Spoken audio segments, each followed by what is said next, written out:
আর শাহাদাতের মৃত্যুর চাইতে শ্রেষ্ঠ মৃত্যু আছে? জোরে বলেন আছে?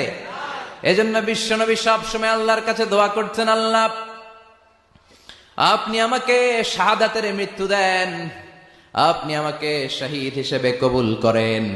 বিশ্বনবীর কলিজার টুকরা সাহাবা ওমরে ফারুক দোয়া করতেন, আল্লাহ আপনি আমারে শহীদ বানান, নবীর দেশে আমারে মৃত্যু দেন। আল্লাহুম্মা রযুকনা শাহাদাতান ফি সাবিলিক ওয়াল মাউতা ফি বালাদি রাসূলিক। আল্লাহ আপনি আমাকে দিনের পথে শাহাদাতের মৃত্যু দেন, আপনার নবীর শহর মদিনার মধ্যে আমার মৃত্যু দেন। পড়েন আমিন।